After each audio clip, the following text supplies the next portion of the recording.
Exit poll Himachal ते गुजरात दे विच स्थिति ते तस्वीर की बन रही है। न्यूज़ 18 पंजाब अज तुहानू बहुत तफसील दे नाल दसेगा। ਤਾਂ ਨਿਊਜ਼ 18 ਤੇ ਅਸੀਂ ਜੋ ਐਗਜ਼ਿਟ ਪੋਲਸ ਨੇ ਉਸ ਤੇ ਨਜ਼ਰ ਪਾਵਾਂਗੇ ਕਿਉਂਕਿ ਕਿਸਮਤ ਜਿਵੇਂ ਗੌਰਵ ਨੇ ਕਿਹਾ ਕਿ ਪੇਟੀਆਂ 'ਚ ਬੰਦ ਹੋ ਚੁੱਕੀ ਹੈ ਤੇ ਹੁਣ ਅੰਦਾਜ਼ੇ ਨੇ ਕਿ ਕਿਹੜੀ ਪਾਰਟੀ ਦੇ ਹੱਕ 'ਚ ਫਤਵਾ ਜਾਂਦਾ ਦਿਖਦਾ ਹੈ। ਹਿਮਾਚਲ ਦੇ ਵਿੱਚ ਰਿਵਾਜ ਬਦਲੇਗਾ ਜਾਂ ਸੱਤਾ ਬਰਕਰਾਰ ਰਹੇਗੀ, ਇਹ ਸਵਾਲ ਨੇ ਕਿ ਗੁਜਰਾਤ ਦੇ ਵਿੱਚ ਮੋਦੀ ਮੈਜਿਕ ਦੁਬਾਰਾ ਦਿਖੇਗਾ ਕਿਉਂਕਿ ਲੰਮੇ ਸਮੇਂ ਤੋਂ ਗੁਜਰਾਤ ਦੇ ਵਿੱਚ ਬੀਜੇਪੀ ਦਾ ਵਰਚਸਵ ਹੈ ਤੇ ਕੀ ਇਹ ਵਰਚਸਵ ਕਾਇਮ ਰਹਿੰਦਾ ਹੈ ਜਾਂ ਇਸ ਵਾਰੀ ਸੇਂਧ ਲੱਗ ਸਕਦੀ ਹੈ। ਥੋੜੀ ਦੇਰ ਦੇ ਵਿੱਚ ਨਿਊਜ਼ 18 ਦਾ ਸਭ ਤੋਂ ਵੱਡਾ ਐਗਜ਼ਿਟ ਪੋਲ ਸਿਰਫ ਸਭ ਤੋਂ ਭਰੋਸੇਮੰਦ ਚੈਨਲ ਤੇ ਨਿਊਜ਼ 18 ਤੇ ਅਸੀਂ ਐਗਜ਼ਿਟ ਪੋਲਸ ਤੁਹਾਨੂੰ ਦਿਖਾਵਾਂਗੇ। बिल्कुल तो वड्डी खबर के नाल शुरुआत करन जा रहे हैं। एग्जिट पोल का वेला आ चुका है। 8 तरीक का इंतजार है जिस दिन नतीजे आउणगे हिमाचल प्रदेश अते गुजरात दे ते उस तो पहला एग्जिट पोल दे उत्ते सब दी नजर आउंदी है। 5 तरीक 1 तरीक नूं वोटिंग गुजरात दे विच सी ते 5 तरीक नूं यानी कि अज वोटिंग सी ते हुण वोटिंग तो बाद एग्जिट पोल की कुछ कहंदे ने ਉਹ ਅਸੀਂ ਤੁਹਾਡੇ ਤੱਕ ਪਹੁੰਚਾਉਣ ਦੀ ਕੋਸ਼ਿਸ਼ ਕਰਾਂਗੇ। ਥੋੜੀ ਦੇਰ ਦੇ ਵਿੱਚ ਇੱਕ ਇੱਕ ਕਰਕੇ ਅਸੀਂ ਤੁਹਾਨੂੰ ਹਿਮਾਚਲ ਤੇ ਗੁਜਰਾਤ ਦਾ ਹਾਲ ਦੱਸਾਂਗੇ ਕਿ ਐਗਜ਼ਿਟ ਪੋਲ ਉੱਥੇ ਦੇ ਅੰਕੜੇ ਕੀ ਪੇਸ਼ ਕਰ ਰਹੇ ਨੇ। जो रिवाज का असं जिक्र कर रहे हैं हिमाचल प्रदेश के रिवाज है एक बारी बीजेपी एक बारी कांग्रेस। मौजूदा समय के बीजेपी है ताकि डबल इंजन की सरकार वाले नारे के नाल बीजेपी दोबारा सत्ता दे विच आएगी, रिवाज बदल देगी या फिर सत्ता दे विच बरकरार रहेगी।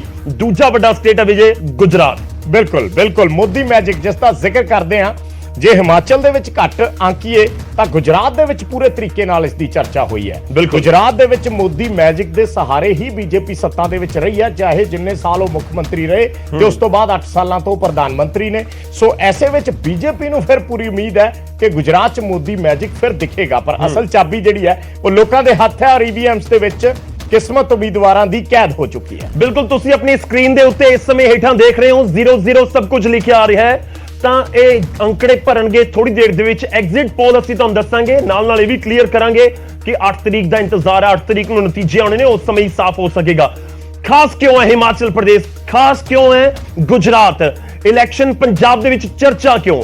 ਚਰਚਾ ਇਸ ਕਰਕੇ ਹੈ ਕਿ ਹਿਮਾਚਲ ਪ੍ਰਦੇਸ਼ ਸਾਡਾ ਗੁਆਂਢੀ ਸੂਬਾ ਤੇ ਗੁਜਰਾਤ ਉਹ ਸੂਬਾ ਜਿੱਥੇ ਆਮ ਆਦਮੀ ਪਾਰਟੀ ਨੇ ਪੂਰੀ ਤਾਕਤ ਲਗਾ ਦਿੱਤੀ। पंजाब दे विच सत्ता हासिल की, दिल्ली दे विच पहलां तो सी ते आम आदमी पार्टी ने गुजरात दे विच अपनी पूरी ताकत लगाई, बीजेपी नूं चैलेंज किया एक तरीके दे नाल। ओ चैलेंज दे विच किन्ना दम सी, रोड शो रैलियां दा बहुत जिक्र आम आदमी पार्टी ने किया है, पर एग्जिट पोल आम आदमी पार्टी दे पक्ष दे विच जांदे ने या फिर नहीं। थोड़ी देर दे विच तुहाडे सामने होएगा, नतीजे 8 तरीक नूं आउणगे, असीं उस दा जरूर इंतजार कर रहे हैं। पर एग्जिट पोल कई बार बहुत तस्वीर जिहड़ी तकरीबन क्लीयर करके रख देंगे ने। मैं खास तौर पे 2019 का जिक्र करा विजय, तो 2019 के जो एग्जिट पोल के नतीजे आए, जो लोक सभा के इलेक्शन सी, तो उस समय न्यूज़ 18 नैटवर्क 18 के जो एग्जिट पोल सी 300 प्लस सीटां दे रहा सी और वही नतीजों के भी नजर आया। तो आम तौर पर कई बार दिखता है कि एग्जिट पोल के नतीजे बहुत क्लोज होंगे, कई बार गलत भी होंगे। पंजाब के जिन्ने एग्जिट पोल आए ने उस हिसाब नाल सटीक और उत्थों वध के सीटां आईयां ने, किसी ने घट दित्तियां होणगियां आम आदमी पार्टी नूं, पर ऑलमोस्ट जिन्हां ने दस्सिया कि आम आदमी पार्टी की सरकार बनदी सी और वो सरकार बनी। सवाल जिहड़े ने असीं दिखा रहे हां टीवी स्क्रीन ते, कुछ सवाल ने कि अपना वोट तय करन दे लई ਤੁਹਾਨੂੰ ਕੀ ਕੁਝ ਪ੍ਰਭਾਵਿਤ ਕਰਦਾ ਹੈ। ਜਦੋਂ ਕੋਈ ਵਿਅਕਤੀ ਵੋਟ ਪਾਉਣ ਦੇ ਲਈ ਜਾਂਦਾ ਹੈ ਤਾਂ ਉਸਦੇ ਦਿਮਾਗ 'ਚ ਕੀ ਹੁੰਦਾ ਹੈ, ਕੀ ਤੈਅ ਕਰਕੇ ਤੁਸੀਂ ਜਾਣਦੇ ਹੋ ਔਰ ਕਿਹੜੀ ਚੀਜ਼ ਤੁਹਾਨੂੰ ਪ੍ਰਭਾਵਿਤ ਕਰਦੀ ਹੈ। ਇਹ ਸਵਾਲ ਨੇ ਜਿਨ੍ਹਾਂ ਦੇ ਆਧਾਰ ਤੇ ਐਗਜ਼ਿਟ ਪੋਲ ਤੈਅ ਕੀਤੇ ਗਏ। ਬਿਲਕੁਲ ਇਸ ਸਵਾਲ ਦੇ ਉੱਤੇ ਜਵਾਬ ਕੀ ਆਇਆ, ਜਿਨ੍ਹਾਂ ਤੋਂ ਸਰਵੇ ਦੇ ਵਿੱਚ ਇਹ ਸਵਾਲ ਪੁੱਛੇ ਗਏ ਉਹ ਤੁਹਾਨੂੰ ਦੱਸਾਂਗੇ। ਇੱਕ ਮੈਂ ਹੋਰ ਚੀਜ਼ ਕਲੀਅਰ ਕਰਾਂ ਕਿ ਅੱਜ ਅਸੀਂ ਹਿੰਦੀ ਦੇ ਵਿੱਚ ਵੀ ਤੁਹਾਨੂੰ ਇੱਕ ਗ੍ਰਾਫਿਕਸ ਦਿਖਾਉਣ ਦੀ ਕੋਸ਼ਿਸ਼ ਕਰ ਰਹੇ ਹਾਂ। ਇਸ ਦੀ ਇੱਕ ਵਜ੍ਹਾ ਇਹ ਵੀ ਹੈ ਕਿਉਂਕਿ ਅੱਜ ਹਿਮਾਚਲ ਪ੍ਰਦੇਸ਼ ਦੇ ਵਿਊਅਰ ਵੀ ਸਾਡੇ ਨਾਲ ਜੁੜੇ ਹੋਏ ਨੇ, ਦਰਸ਼ਕ, ਤੇ ਗੁਜਰਾਤ ਤੋਂ ਵੀ ਉਮੀਦ ਹੈ ਕਿ ਜਿਹੜੇ ਪੰਜਾਬ ਦੇ ਚੈਨਲ ਨੂੰ ਫੋਲੋ ਕਰਦੇ ਨੇ ਤਾਂ ਉਹ ਵੀ ਉੱਥੇ ਹੋਣਗੇ। ਇਸ ਕਰਕੇ ਸਾਡੇ ਲਈ ਜ਼ਰੂਰੀ ਸੀ ਕਿ ਸਭ ਤੱਕ ਇਹ ਮੈਸੇਜ ਪਹੁੰਚੇ ਕਿ ਐਗਜ਼ਿਟ ਪੋਲ ਦੇ ਨਤੀਜੇ ਕੀ ਕਹਿੰਦੇ ਨੇ। ਇਸ ਕਰਕੇ ਅਸੀਂ ਗ੍ਰਾਫਿਕਸ ਨੂੰ ਹਿੰਦੀ ਦੇ ਵਿੱਚ ਰੱਖਣ ਦੀ ਕੋਸ਼ਿਸ਼ ਕੀਤੀ ਹੈ ਤੇ ਉਹ ਸਵਾਲ ਨੇ ਜਿਨ੍ਹਾਂ ਦਾ ਜਵਾਬ ਕੀ ਮਿਲਿਆ ਸਾਨੂੰ ਪਰਸੈਂਟੇਜ ਦੇ ਹਿਸਾਬ ਦੇ ਨਾਲ, ਉਹ ਵੀ ਅਸੀਂ ਤੁਹਾਡੇ ਤੱਕ ਪਹੁੰਚਾਵਾਂਗੇ। ਸਵਾਲ ਜਿਹੜਾ ਪਹਿਲਾ ਅਸੀਂ ਪੁੱਛ ਰਹੇ ਹਾਂ ਕਿ ਆਪਣਾ ਵੋਟ ਤੈਅ ਕਰਨੇ के लिए आपको क्या प्रभावित करेगा। ਇਹ ਸਵਾਲ ਪੁੱਛਿਆ ਗਿਆ ਕਿ ਤੁਹਾਨੂੰ ਵੋਟ ਤੈਅ ਕਰਨ ਦੇ ਲਈ ਜਦੋਂ ਆਪਾਂ ਈਵੀਐਮ ਦਾ ਸੁੱਚ ਦੱਬਣਾ ਹੁੰਦਾ ਤਾਂ ਉਸ ਤੋਂ ਪਹਿਲਾਂ ਆਪਾਂ ਨੂੰ ਕਿਹੜੀ ਚੀਜ਼ ਪ੍ਰਭਾਵਿਤ ਕਰਦੀ ਹੈ? ਕਿਸੇ ਦਾ ਭਾਸ਼ਣ ਪ੍ਰਭਾਵਿਤ ਕਰਦਾ ਹੈ ਜਾਂ ਫਿਰ ਆਪਾਂ ਨੂੰ ਪ੍ਰਭਾਵਿਤ ਕਰਦਾ ਹੈ ਕੰਮ ਕੀਤਾ ਗਿਆ ਜਾਂ ਫਿਰ ਐਂਟੀ ਇਨਕੰਬੈਂਸੀ ਪ੍ਰਭਾਵਿਤ ਕਰ ਜਾਂਦੀ ਹੈ। ਤੇ ਇਹ ਸਾਰੀਆਂ ਚੀਜ਼ਾਂ ਨੇ ਜਿਹੜੀਆਂ ਲੋਕਾਂ ਨੂੰ ਪ੍ਰਭਾਵਿਤ ਕਰਦੀਆਂ ਨੇ, ਉਹੀ ਅਸੀਂ ਪੁੱਛਣ ਦੀ ਕੋਸ਼ਿਸ਼ ਕੀਤੀ ਹੈ। ਨਤੀਜਾ ਕੀ ਸੀ ਉਹ ਤੁਹਾਨੂੰ ਦੱਸਾਂਗੇ ਤੇ ਅਗਲਾ ਸਵਾਲ ਕੀ ਸੀ। ਇਹ ਸਾਰਿਆਂ ਦੇ ਨਤੀਜੇ ਆਉਣਗੇ ਪਰਸੈਂਟੇਜ ਦੇ ਹਿਸਾਬ ਦੇ ਨਾਲ ਅਸੀਂ ਤੁਹਾਨੂੰ ਦੱਸਾਂਗੇ ਲੋਕਾਂ ਨੇ ਕੀ ਆਪਣੇ ਜਵਾਬ ਦੇ ਵਿੱਚ ਕਿਹਾ ਹੈ। ਸਵਾਲ ਨੰਬਰ ਦੂਜਾ, ਬਿਲਕੁਲ ਜਿਹੜੀ ਗੱਲ ਗੌਰਵ ਨੇ ਕੀਤੀ ਹੈ ਕਿ ਕੀ ਐਂਟੀ ਇਨਕਮਬੈਂਸੀ ਲੋਕਾਂ ਦੇ ਦਿਮਾਗ 'ਚ ਹੁੰਦੀ ਹੈ, ਤਾਂ ਦੂਸਰਾ ਸਵਾਲ ਇਸੇ ਚੀਜ਼ ਨੂੰ ਲੈ ਕੇ ਜੁੜਿਆ ਹੈ ਕਿ ਜਿਹੜੀ ਇੱਕ ਸਰਕਾਰ 5 ਸਾਲ ਸੱਤਾ ਦੇ ਵਿੱਚ ਰਹਿੰਦੀ ਹੈ ਉਸ ਨੂੰ ਲੈ ਕੇ ਲੋਕਾਂ ਦੇ ਬੜੇ ਸਾਰੇ ਉਹਨਾਂ ਦੇ ਨਾਲ ਗਿਲੇ ਸ਼ਿਕਵੇ ਹੋ ਜਾਂਦੇ ਆ ਔਰ ਉਸ ਤੋਂ ਬਾਅਦ ਲੋਕ ਸੋਚਦੇ ਨੇ ਕਿ ਨਹੀਂ ਇਸ ਸਰਕਾਰ ਨੂੰ ਬਦਲਣਾ ਚਾਹੀਦਾ। ਹਿਮਾਚਲ ਪ੍ਰਦੇਸ਼ ਦਾ ਅਸੀਂ ਜ਼ਿਕਰ ਕਰ ਰਹੇ ਹਾਂ ਔਰ ਹਿਮਾਚਲ ਪ੍ਰਦੇਸ਼ ਦੇ ਵਿੱਚ ਇਹ ਟ੍ਰੈਂਡ ਲਗਭਗ 30-35 ਸਾਲ ਤੋਂ ਚੱਲਦਾ ਆ ਰਿਹਾ ਹੈ। 7 ਸਰਕਾਰਾਂ ਆ ਚੁੱਕੀਆਂ ਨੇ ਔਰ 7 ਸਰਕਾਰਾਂ ਦੇ ਵਿੱਚ ਕਿਸੇ ਨੇ ਵੀ ਰਿਪੀਟ ਨਹੀਂ ਕੀਤਾ, ਹਰ ਵਾਰੀ ਸਰਕਾਰ ਬਦਲ ਜਾਂਦੀ ਹੈ। ਸੋ ਸਵਾਲ ਇਹ ਹੈ ਕਿ ਕੀ ਤੁਸੀਂ ਆਪਣੇ ਰਾਜ ਦੇ ਵਿੱਚ ਸਰਕਾਰ ਬਦਲਣਾ ਚਾਹੁੰਦੇ ਹੋ? ਇਹ ਵੀ ਸਵਾਲ ਐਗਜ਼ਿਟ ਪੋਲ ਦਾ ਹਿੱਸਾ ਰਿਹਾ ਹੈ ਕਿ ਕੀ ਤੁਸੀਂ ਆਪਣੇ ਸੂਬੇ ਦੇ ਵਿੱਚ ਸਰਕਾਰ ਬਦਲਣਾ ਚਾਹੁੰਦੇ ਹੋ? ਜੇ ਬਦਲਣਾ ਚਾਹੁੰਦੇ ਹੋ ਤਾਂ ਉਸ ਦੀਆਂ ਕੀ ਵਜ੍ਹਾ ਰਹੀਆਂ ਨੇ ਉਹ ਬਾਅਦ ਦੇ ਵਿੱਚ ਨਿਕਲ ਕੇ ਸਾਹਮਣੇ ਆਉਂਦੀਆਂ, ਪਰ ਮੋٹے ਤੌਰ ਤੇ ਸਵਾਲ ਹਾਂ ਜਾਂ ਨਾ ਦੇ ਵਿੱਚ ਇਹੀ ਹੁੰਦਾ ਕਿ ਕੀ ਤੁਸੀਂ ਸੱਤਾ ਬਦਲਣੀ ਚਾਹੁੰਦੇ ਹੋ? ਜੋ ਹਿਮਾਚਲ ਦਾ ट्रेंड रहा है या इस बार ये ट्रेंड बदलेगा, इस ते सब दी नजर रहेगी। बिल्कुल हिमाचल प्रदेश का ਅਸੀਂ ਜ਼ਿਕਰ ਕਰ ਰਹੇ ਹਾਂ। ਹਿਮਾਚਲ ਨੂੰ ਜੇ ਅਸੀਂ ਧਿਆਨ ਨਾਲ ਦੇਖੀਏ ਤਾਂ ਬਹੁਤ ਸਾਰੇ ਜਿਹੜੇ ਜ਼ਿਲ੍ਹੇ ਨੇ, ਹਿਮਾਚਲ ਦਾ ਇੱਕ ਵੱਡਾ ਇਲਾਕਾ ਪੂਰਾ ਬਾਰਡਰ ਪੰਜਾਬ ਦੇ ਨਾਲ ਲੱਗਦਾ ਹੈ। ਬਿਲਕੁਲ। ਔਰ ਪੰਜਾਬ ਦੇ ਵਿੱਚ ਵੀ ਕਰੀਬ 6-8 ਮਹੀਨੇ ਪਹਿਲਾਂ ਇਲੈਕਸ਼ਨ ਹੋਏ ਨੇ, ਉਸ ਦਾ ਕਿੰਨਾ ਕੁ ਅਸਰ ਜਾਂਦਾ ਹੈ। ਕਾਬਿਲੇ ਗੌਰ ਵੀ ਹੈ ਕਿ ਆਮ ਆਦਮੀ ਪਾਰਟੀ ਨੇ ਹਿਮਾਚਲ ਦੇ ਵਿੱਚ ਜਾ ਕੇ ਵੀ ਆਪਣੀ ਪ੍ਰੈਜ਼ੈਂਸ ਦਿਖਾਉਣ ਦੀ ਕੋਸ਼ਿਸ਼ ਕੀਤੀ, ਪਰ ਜਿਹੜਾ ਮੇਨ ਫੋਕਸ ਸੀ ਵਿਜੇ ਉਹ ਬਹੁਤ ਕਲੀਅਰ ਸੀ ਕਿ ਗੁਜਰਾਤ ਦੇ ਉੱਤੇ ਸੀ। ਔਰ ਦੂਜਾ ਪੁਆਇੰਟ ਇਹ ਵੀ ਹੈ ਕਿ ਹਿਮਾਚਲ ਦੇ ਵਿੱਚ ਜਿਹੜੀਆਂ ਵੋਟਾਂ ਨੇ ਉਹ 12 ਨਵੰਬਰ ਨੂੰ ਪੈ ਚੁੱਕੀਆਂ ਸੀ ਤੇ 8 ਦਸੰਬਰ ਨੂੰ ਇਕੱਠੇ ਨਤੀਜੇ ਆਉਣੇ ਨੇ ਹਿਮਾਚਲ ਤੇ ਗੁਜਰਾਤ ਦੇ। ਤਾਂ ਕਰੀਬ ਤੁਸੀਂ ਕਹਿ ਸਕਦੇ ਹੋ ਕਿ 1 ਮਹੀਨੇ ਦਾ ਸਮਾਂ ਉੱਥੇ ਜ਼ਰੂਰ ਰਿਹਾ ਹੈ। ਤਾਂ ਉਸ ਤੋਂ ਬਾਅਦ ਹਿਮਾਚਲ ਤੋਂ ਹਟ ਕੇ ਫੋਕਸ ਆਮ ਆਦਮੀ ਪਾਰਟੀ ਦਾ ਟੋਟਲੀ ਗੁਜਰਾਤ ਦੇ ਉੱਤੇ ਹੋ ਗਿਆ। ਇੱਕ ਹੋਰ ਸਵਾਲ ਹੈ ਕਿ ਅਨੁਮਾਨਿਤ ਸੀਟਾਂ ਤੇ ਵੋਟ 2022 ਦੀਆਂ ਕਿਨੇ, ਇਹ ਵੀ ਲੋਕਾਂ ਨੂੰ ਸਵਾਲ ਪੁੱਛਿਆ ਗਿਆ ਹੈ, ਉਹ ਵੀ ਤੁਹਾਨੂੰ ਦੱਸਾਂਗੇ। ਤਾਂ ਹੁਣ ਸਵਾਲ ਇਹ ਹੈ ਕਿ ਲੋਕਾਂ ਦੇ ਜ਼ਿਹਨ ਦੇ ਵਿੱਚ ਕੀ ਹੈ।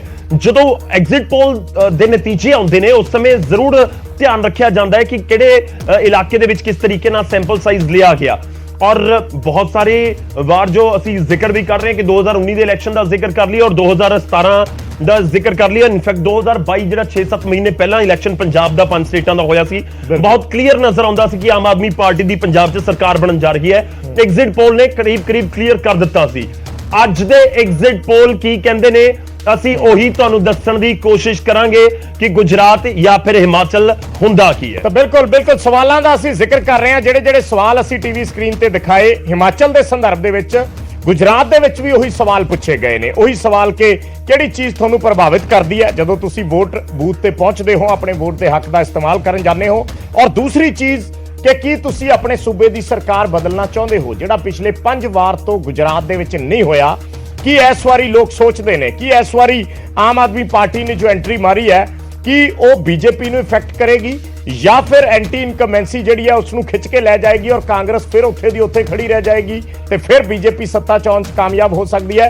ਇਹ ਕੈਲਕੂਲੇਸ਼ਨਸ ਨੇ, ਕਾਫੀ ਹੱਦ ਤੱਕ ਐਗਜ਼ਿਟ ਪੋਲਸ ਇਸ ਨੂੰ ਸਾਫ਼ ਕਰ ਦੇਣਗੇ। ਥੋੜੀ ਦੇਰ ਦੇ ਵਿੱਚ ਜਿਵੇਂ ਆંકੜੇ ਆਉਣਗੇ ਤਾਂ ਕਾਫੀ ਹੱਦ ਤੱਕ ਤਸਵੀਰ ਸਾਫ਼ ਹੁੰਦੀ ਜਾਏਗੀ। ਹਾਲਾਂਕਿ ਪਾਰਟੀਆਂ ਦੇ ਆਪੋ ਆਪਣੇ ਦਾਅਵੇ ਹੁੰਦੇ ਨੇ ਐਗਜ਼ਿਟ ਪੋਲਸ ਨੂੰ ਲੈ ਕੇ। ਜਿਸ ਪਾਰਟੀ ਦੇ ਹੱਕ 'ਚ ਐਗਜ਼ਿਟ ਪੋਲ ਜਾਂਦਾ ਹੈ ਉਹ ਪਾਰਟੀ ਤਾਂ ਉਸ ਨੂੰ ਹਮੇਸ਼ਾ ਵਧੀਆ ਹੀ ਕਹਿੰਦੀ ਹੈ ਔਰ ਉਸ ਤੇ ਭਰੋਸਾ ਵੀ ਜਤਾਉਂਦੀ ਹੈ, ਪਰ ਜਿਸ ਪਾਰਟੀ ਦੇ ਹੱਕ 'ਚ ਨਹੀਂ ਜਾਂਦਾ ਉਹ ਇਸ ਤੇ ਸਵਾਲ ਚੱਕਦੀਆਂ ਨੇ। ਵਾਰ-ਵਾਰ ਮੇਰੇ ਸਹਿਯੋਗੀ ਗੌਰਵ ਨੇ ਜੋ ਜ਼ਿਕਰ ਕੀਤਾ 2019 ਦੇ ਐਗਜ਼ਿਟ ਪੋਲਸ ਦਾ ਜਾਂ 2022 ਦੇ ਜਿਹੜੇ ਪੰਜਾਬ ਦੇ ਐਗਜ਼ਿਟ ਪੋਲਸ ਦਾ, ਉਹ ਬਿਲਕੁਲ ਸਟੀਕ ਸਾਬਿਤ ਹੋਏ ਨੇ ਨਿਊਜ਼ 18 ਤੇ ਅਸੀਂ ਜੋ ਵੀ ਦਿਖਾਏ ਸੀ। ਸੋ ਅੱਜ ਦੇ ਐਗਜ਼ਿਟ ਪੋਲ ਵੀ ਇਸ ਮਾਇਨੇ ਦੇ ਨਾਲ ਕਾਫੀ ਅਹਿਮ ਨੇ ਕਿ ਉਹਨਾਂ ਐਗਜ਼ਿਟ ਪੋਲਸ ਦੇ ਵਿੱਚ ਕੀ ਨਿਕਲ ਕੇ ਆਉਂਦਾ ਹੈ ਔਰ ਕਿਹੜੀ ਪਾਰਟੀ ਵੱਲ ਜਿਹੜਾ ਵੋਟ ਆਧਾਰ ਹੈ ਉਹ ਜਾਂਦਾ ਦਿਖਾਈ ਦੇਵੇਗਾ। ਬਿਲਕੁਲ, ਅਸੀਂ ਥੋੜੀ ਦੇਰ ਦੇ ਵਿੱਚ ਤੁਹਾਨੂੰ ਇਹ ਵੀ ਦਿਖਾਵਾਂਗੇ ਕਿ 2017 ਦੇ ਵਿੱਚ ਜਦੋਂ ਵੋਟਾਂ ਹੋਈਆਂ ਹਿਮਾਚਲ ਪ੍ਰਦੇਸ਼ ਤੇ ਗੁਜਰਾਤ ਦੇ ਵਿੱਚ ਨਤੀਜੇ ਕੀ ਸੀ, ਜਦੋਂ ਵੋਟਾਂ ਹੋਈਆਂ 2012 ਦੇ ਵਿੱਚ ਹਿਮਾਚਲ ਤੇ ਗੁਜਰਾਤ ਦੇ ਵਿੱਚ ਨਤੀਜੇ ਕੀ ਸੀ, ਜਦੋਂ ਇਲੈਕਸ਼ਨ ਹੋਏ 2007 ਦੇ ਵਿੱਚ ਗੁਜਰਾਤ ਤੇ ਹਿਮਾਚਲ 'ਚ ਉਸ ਸਮੇਂ ਨਤੀਜੇ ਕੀ ਸੀ।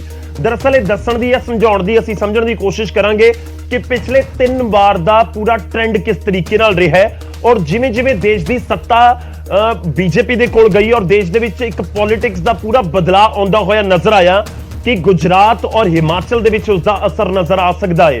ਕਾਬਿਲੇ ਗੌਰ ਵੀ ਹੈ, ਮੈਂ ਗੁਜਰਾਤ ਦਾ ਇਸ ਕਰਕੇ ਵਾਰ-ਵਾਰ ਜ਼ਿਕਰ ਕਰ ਰਿਹਾ ਕਿਉਂਕਿ ਪੂਰਾ ਦੇਸ਼ ਇਸ ਸਮੇਂ ਹਿਮਾਚਲ ਦੇ ਨਾਲ ਗੁਜਰਾਤ ਨੂੰ ਲੈ ਕੇ ਜ਼ਰੂਰ ਜਾਣਨਾ ਚਾਹੁੰਦਾ ਹੈ ਕਿ ਗੁਜਰਾਤ 'ਚ ਕੀ ਹੋ ਰਿਹਾ ਹੈ। ਕਰੀਬ 2.5 ਦਹਾਕਿਆਂ ਤੋਂ ਜਿੱਥੇ ਬੀਜੇਪੀ ਸੱਤਾ ਦੇ ਵਿੱਚ ਹੈ, ਤਾਂ ਕਿ ਜਿੱਥੋਂ ਪ੍ਰਧਾਨ ਮੰਤਰੀ ਖੁਦ ਆਉਂਦੇ ਨੇ, ਜਿੱਥੋਂ ਦੇਸ਼ ਦੇ ਗ੍ਰਹਿ ਮੰਤਰੀ ਆਉਂਦੇ ਨੇ ਅਮਿਤ ਸ਼ਾਹ, ਤਾਂ ਉੱਥੇ ਇਸ ਸਮੇਂ ਕੀ ਮਾਹੌਲ ਹੈ ਉਹ ਵੀ ਸਮਝਣ ਦੀ ਕੋਸ਼ਿਸ਼ ਕਰਾਂਗੇ। ਅੰਕੜੇ ਥੋੜੀ ਜਿਹੀ ਦੇਰ ਦੇ ਵਿੱਚ ਤੁਹਾਡੇ ਸਾਹਮਣੇ ਆਉਣਗੇ, ਪਰ ਇਸ ਵਿਚਾਲੇ ਕੁਝ ਮਹਿਮਾਨ ਸਾਡੇ ਨਾਲ ਜੁੜ ਰਹੇ ਨੇ, ਉਹਨਾਂ ਦਾ ਤਾਰੁਫ ਕਰਵਾਉਂਦੇ ਹਾਂ ਤੁਹਾਡੇ ਨਾਲ।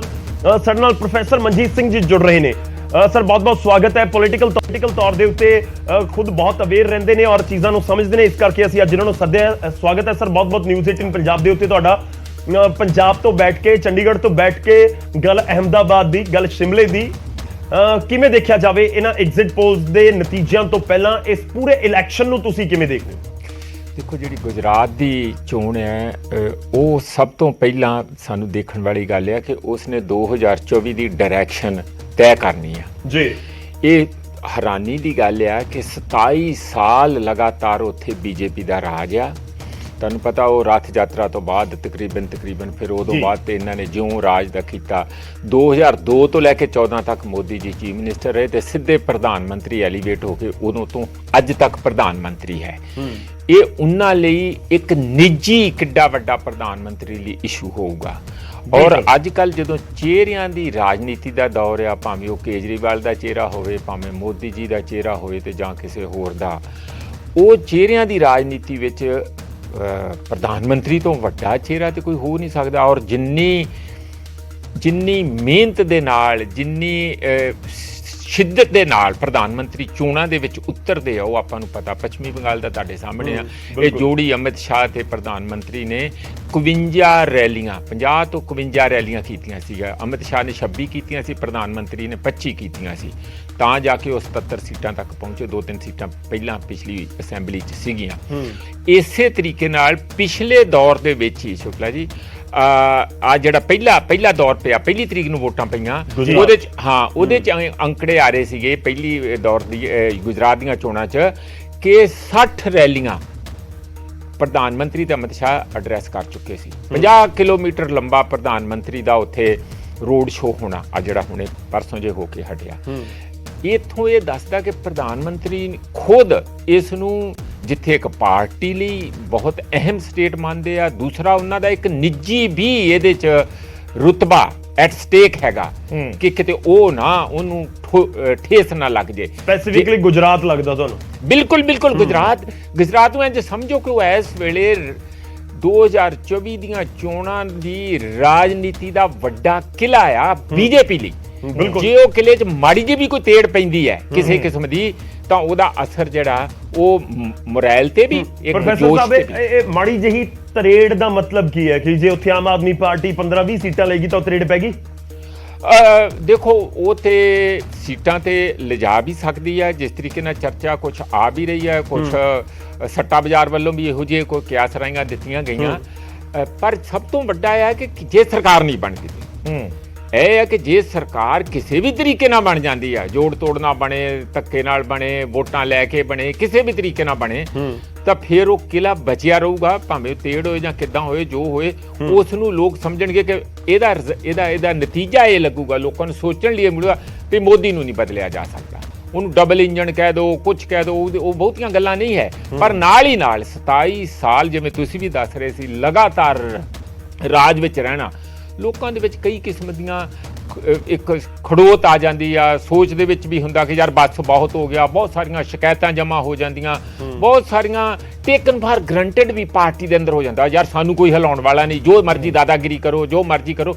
ਇਸ ਲਈ ਇਹੋ ਜਿਹੀਆਂ ਇੱਕ ਵਿਚਾਰ ਆ ਜਾਣਾ ਕੁਦਰਤੀ ਹੈਗਾ। ਪਰ ਸਾਰਾ ਇਹ ਆ ਕਿ ਜਿਹੜੀ ਐਂਟੀ ਇਨਕੰਬੈਂਸੀ ਹੈ ਉਹ ਕਾਂਗਰਸ ਵੱਲ ਕਿੰਨੀ ਜਾਊਗੀ ਔਰ ਆਮ ਆਦਮੀ ਪਾਰਟੀ ਵੱਲ ਕਿੰਨੀ ਜਾਊਗੀ, ਉਹ ਦੇਖਣ ਵਾਲੀ ਗੱਲ। ਆਮ ਆਦਮੀ ਪਾਰਟੀ ਇੱਕ ਬਿਲਕੁਲ ਨਵੇਂ ਪਲੇਅਰ ਆ, ਪਰ ਜਿੰਨਾ ਸ਼ੋਰ ਸ਼ਰਾਬਾ ਇਹ ਹੈ, ਕਿਉਂਕਿ ਉਹ ਤੇ ਹਮੇਸ਼ਾ ਸ਼ੋਰ ਸ਼ਰਾਬੇ ਆ, ਕਿਉਂਕਿ ਕਾਡਰ ਤੇ ਇੰਨੀ ਛੇਤੀ ਪੈਦਾ ਹੋ ਨਹੀਂ ਸਕਦਾ।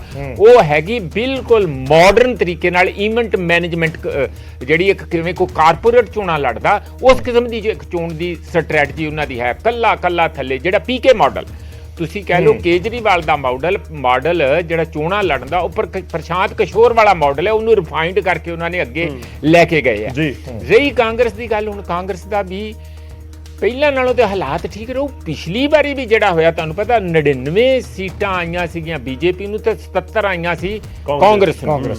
ਔਰ ਉਹਦੇ ਵਿੱਚ ਫਿਰ ਵੀ ਉਹਨਾਂ ਦੀਆਂ 40% ਵੋਟਾਂ ਸੀ, ਘੱਟ ਵੋਟਾਂ ਨਹੀਂ ਸੀਗੀਆਂ। ਕਾਂਗਰਸ ਦੀਆਂ 77 ਸੀਟਾਂ ਦੇ ਬਾਵਜੂਦ ਵੀ 40% ਉਹਨਾਂ ਕੋਲ ਵੋਟਾਂ ਸੀਗੀਆਂ।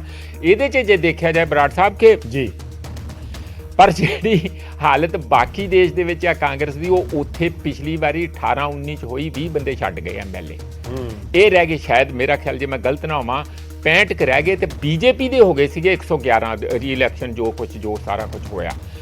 ਇਸ ਕਰਕੇ ਜਿਹੜਾ ਕਾਂਗਰਸ ਤੇ ਭਰੋਸਾ ਬਣ ਜਾਣਾ, ਭਰੋਸਾ ਲੋਕਾਂ ਦਾ ਕਿ ਹਾਂ ਇਹ ਇੱਕ ਮਜ਼ਬੂਤ ਪਾਰਟੀ ਹੋਊਗੀ, ਉਹ ਆਪਣੇ ਆਪ 'ਚ ਇੱਕ ਚੁਣੌਤੀ ਜ਼ਰੂਰ ਹੈਗੀ ਆ। ਤੁਸੀਂ ਇਹ ਵੀ ਦੇਖਿਆ ਨਾ ਹਿਮਾਚਲ ਦੇ ਵਿੱਚ ਤੇ ਨਾ ਉੱਥੇ ਕੋਈ ਜਿਹੜੇ ਜਿਸ ਤਰ੍ਹਾਂ ਰਾਹੁਲ ਆ ਉਹ ਭਾਰਤ ਜੋੜੋ ਯਾਤਰਾ ਦੇ ਵਿੱਚ ਮਗਨ ਆ, ਜਾਂ ਹੋਰ ਜਿੱਥੇ ਜਿੱਥੇ ਜੋ ਚੱਲੇ, ਕੋਈ ਬਹੁਤ ਉਹਨਾਂ ਵੱਲੋਂ ਉਸ ਪੱਧਰ ਦੀ ਕੰਪੇਨ ਨਹੀਂ। ਜੇ ਕੰਪੇਨ ਆਮਣੇ ਸਾਹਮਣੇ ਜ਼ਿਆਦਾ ਚੱਲੀ ਹੈ, ਜਿਹੜਾ ਅਖਬਾਰਾਂ ਦੇ ਵਿੱਚ ਮੀਡੀਆ ਦੇ ਵਿੱਚ ਵੀ ਖਬਰ ਆਇਆ, ਜ਼ਿਆਦਾ ਖਬਰ ਹੋਈ ਹੈ, ਉਹ ਕੇਜਰੀਵਾਲ ਦਾ ਸੁਣਨ ਨੂੰ ਮਿਲਿਆ, ਜਾਂ ਜਿਹੜੀ ਰੂਲਿੰਗ ਇਸ ਵੇਲੇ ਆ ਕਾਬਜ਼ ਹੈਗੇ ਆ ਉਹਨਾਂ ਦਾ ਮਿਲਿਆ, ਅਮਿਤ ਸ਼ਾਹ ਤੇ ਮੋਦੀ ਜੀ ਦਾ ਪ੍ਰਚਾਰ ਸੁਣਨ ਨੂੰ ਮਿਲਿਆ। ਹੁਣ ਅਸਲੀਅਤ ਵਿੱਚ ਇਹ ਵੋਟਾਂ 'ਚ ਕਿੰਨਾ ਕਨਵਰਟ ਹੁੰਦਾ, ਇਹ ਹੁਣ ਤੁਸੀਂ ਦੱਸ ਦੋਗੇ ਥੋੜੀ ਦੇਰ। ਠੀਕ ਹੈ, ਅਸੀਂ ਇੰਤਜ਼ਾਰ ਕਰ ਰਹੇ ਹਾਂ ਕਿ ਐਗਜ਼ਿਟ ਪੋਲ ਆਉਣਗੇ। ਉਸ ਤੋਂ ਪਹਿਲਾਂ ਅਸੀਂ 2007 2012 2017 ਦੇ ਰਿਜ਼ਲਟ ਜਿਹੜੇ ਰਹੇ ਨੇ ਉਹ ਜ਼ਰੂਰ ਦਿਖਾ ਰਹੇ ਹਾਂ ਤੇ ਉਹਨਾਂ ਨੂੰ ਚਰਚਾ ਵੀ ਅਸੀਂ ਕਰਨ ਦੀ ਕੋਸ਼ਿਸ਼ ਕਰਾਂਗੇ।